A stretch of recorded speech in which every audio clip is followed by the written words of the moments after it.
Assalaamu calaykum asxaabta kusoo dhawaada videogan. Videoga maanta wuxuu ku saabsan yahay sida likeska amba dislikes-ka loo qarsado. Si balaaba haddii aad iminka oo kale dislikes aad u fara badan aad u qarsan kar lahayd, amba aad iska rabtid inaad likeskaaga qarsatid si aad markaa likeskaaga u qarsan lahayd. Markaa si aad u qarin kartid waxaad u baahan tahay oo qoriya app-ka la yidhaahdo YouTube Studio aad markaa ku qarin kartid likeskaaga amba dislikeskaaga. Markaa asxaabta videoga mar labaad noogu soo dhawaada.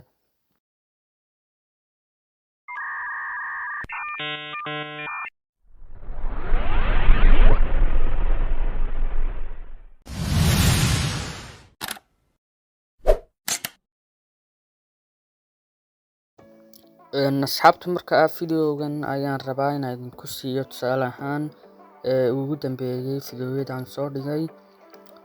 Markaa videogaygan intaas oo like ayuu hadda haystaa.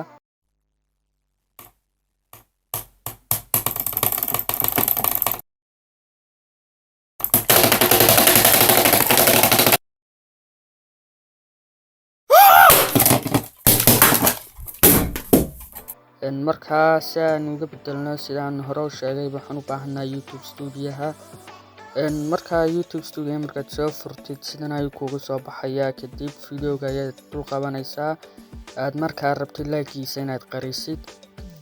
Sidaa markaad samaysid kadib halkan qalinkan ayaad taabanaysaa. Kadib halka hoose halka more options ku qoran tahay ayaad taabanaysaa.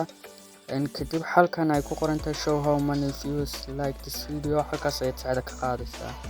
Marka halkaas markaad ka qaadid kadib saas like ku qarsan halkan ka sareysana commentiga ayaad ka soo qarin kartaa. Marka inagu hadda comment inaan qarano uma baahnin.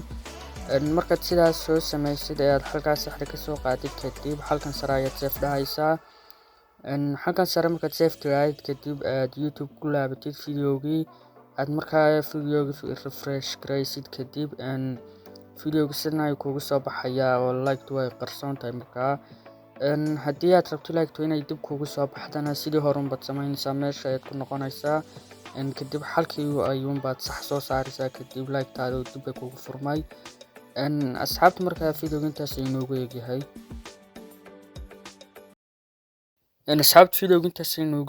Hadduu fadlan video ku qanciyo amba aad ka heshay noo like garee. Haddii aad channelkan ku cusub tahay noo sii subscribe garee mahadsanid.